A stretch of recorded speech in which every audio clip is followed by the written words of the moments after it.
دفعہ پڑھ لو صبح کے وقت، لا الہ الا اللہ وحدہ لا شریک لہ لہ الملک ولہ الحمد وہو علی کل شیء قدیر. شام تک اللہ کے قلعے میں ہو، اللہ کی طرف سے شیاطین کے اگینسٹ قلعے میں ہو. شام کو پڑھ لو، صبح تک قلعے میں. ابو داؤد ترمذی میں ہے کہ جو شخص صبح اور شام تین دفعہ آخری 3 صورتیں پڑھ لیتا ہے، ہر چیز سے اسے کفایت کر جائے گی. بخاری مسلم میں حدیث ہے جو رات کو سونے سے پہلے سورۃ البقرہ کی آخری 2 آیات ایک دفعہ بس پڑھ لے، جو کچھ مانگا مل جائے گا اور ہر چیز سے اسے کافی ہو جائے گی. مسلم شریف میں حدیث ہے کہ سبحان اللہ والحمد للہ ولا الہ الا اللہ واللہ اکبر پڑھنا، رسول اللہ فرماتے ہیں مجھے ہر اس چیز سے بڑھ کر محبوب ہے جس پہ سورج طلوع ہوتا ہے. دنیا اور دنیا کی ہر چیز سے بڑھ کر یہ پسندیدہ ترین کلمات ہیں جو ہم فرض نماز کے بعد بھی پڑھتے ہیں. تو یہ اللہ تعالیٰ کے کلمات ہیں، ان کے ذریعے اللہ کی طرف متوجہ ہوں، اللہ تعالیٰ دعا قبول کرتے ہیں. وہ ترمذی میں حدیث ہے، ایک شخص آیا، اس نے نماز پڑھی، پھر تیزی سے دعا شروع کر دی. آپ نے فرمایا سائل نے جلدی کی. ایک دوسرا شخص آیا، اس نے پہلے اللہ کی حمد بیان کی، پھر دروشی پڑھا، پھر دعا مانگی. فرمایا سل تعطا، سل تعطا، مانگ تجھے دیا جائے گا، مانگ تجھے دیا جائے گا.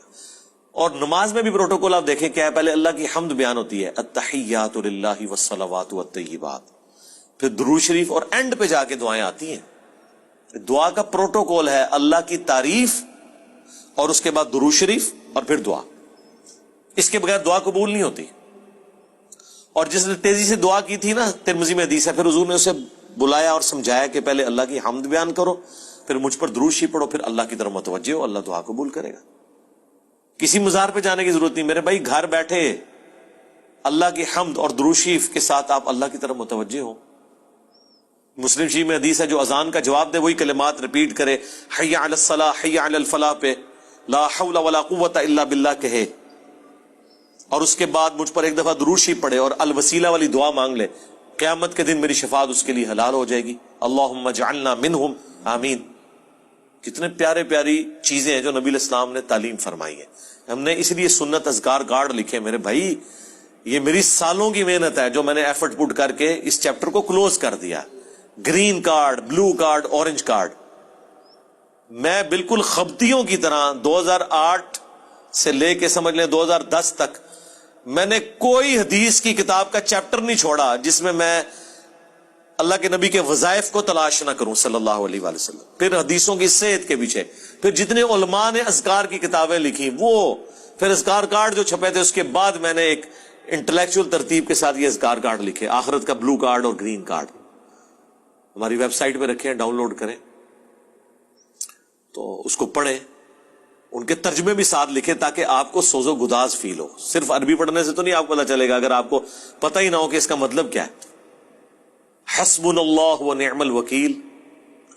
بخاری کی حدیث ہے، ابن عباس کہتے ہیں کہ تمہارے جد امجد ابراہیم کو جب آگ میں پھینکنے لگے تھے تو وہ پکار اٹھے تھے حسبنا اللہ و نعم الوکیل. اور تمہارے نبی پہ بھی جب مصیبت آتی تھی وہ کہتے تھے حسبنا اللہ و نعم الوکیل. اور اس کا ذکر تو قرآن میں ہے سورہ آل عمران کے اندر کہ جب اہل ایمان کو خبر پہنچی کہ کافر ان کے خلاف سازشیں کر رہے ہیں تو اہل ایمان پکار اٹھے حسبنا اللہ و نعم الوکیل. ہم نے اللہ ہی پر بھروسہ کیا، وہی بہتر کارساز ہے. اب یہ جب آپ کا کنسپٹ ہوگا تو یہ اللہ کے صفاتی ناموں کے ساتھ آپ متوجہ ہو رہے ہیں. باقی تو اللہ کے کلمات تو ختم ہی نہیں ہونے. سورہ لقمان میں، سورہ بنی اسرائیل، سورۃ الکہف میں اللہ تعالیٰ کیا فرما رہا ہے کہ اگر زمین سارے کے سارے درخت جو ہیں کلمے بن جائیں اور سمندر سیاہی بن جائیں اور 7 سمندر اور بھی ساتھ مل جائیں، اللہ کے کلمات نہیں ختم ہوں گے.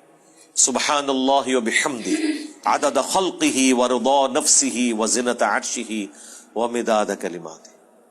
بخاری میں حدیث ہے اللہ تعالیٰ کے 99 نام ہیں جو ان کو لے لے گا تو اس پہ جنت واجب ہو جائے گی. لینے سے مراد یہ نہیں ہے کہ وہ ان کی صرف تسبیح کھینچتا رہے گا، مراد یہ کہ وہ اللہ تعالیٰ کو سیریس لے گا. ٹھیک ہے. اور لوگ وہ خالی نام پڑھ رہے ہوتے ہیں، کہتے ہیں بس جنت ہوگی، نماز پڑھنے کی لوڑ ہی کوئی نہیں. بھائی اگر یہ سنن سعید کبریٰ میں حدیث ہے نا کہ جو آیت الکرسی فرض نماز کے فوراً بعد پڑھتا ہے مرتے ہی جنت میں داخل ہوگا. جنت اور اس کے درمیان صرف موت کا وقفہ ہے، تو اس کے لیے نماز بھی پڑھنی پڑے گی. صرف آیت الکرسی پڑھنے سے کچھ نہیں ہونا. تو یہ اللہ تعالیٰ ہمارا تمام اچھے نام اللہ کے لیے، ان کو اس کے ناموں کے ساتھ پکارو. سورۃ الحشر کی آخری 3 آیات پھر احادیث میں بھی آئے ہیں، سنن ابی داؤد میں حدیث، ترمذی میں، کہ جو شخص ان کلمات کے ساتھ متوجہ ہوتا ہے، اللہم انی اسألک بانک انت اللہ لا الہ الا انت الاحد الصمد الذی لم یلد ولم یولد ولم یکن لہ کفوا احد، تو اللہ تعالیٰ اس کو واپس نہیں کرتا. ترمذی میں آیا لا الہ الا انت سبحانک انی کنت من الظالمین، اللہ واپس نہیں کرتا. بخاری مسلم میں آیا لا حول ولا قوت الا باللہ، اللہ کے جنت کے خزانوں میں سے ایک خزانہ ہے. تو یہ اسماء الحسنہ جو ہے اللہ تعالیٰ کے نام، اس کے صفاتی نام، وہ نہیں ہے جو آپ کو صوفیاء بتا رہے ہوتے ہیں کہ اتنے 1000 دفعہ یہ نام تسبیح کھینچ لیں، وہ نہیں، وہ ایک دفعہ ہی بہت ہے میرے بھائی. یہ ایک ہی دوائی کام کر دیتی ہے. زیادہ زیادہ 3 دفعہ دعائیں آئی ہوئی ہیں، 7 دفعہ آئی ہوئی ہیں، 10 دفعہ آئی ہیں، اس سے زیادہ نہیں، سوائے تسبیحات کے جو 33 دفعہ ہیں یا 100 دفعہ ہیں.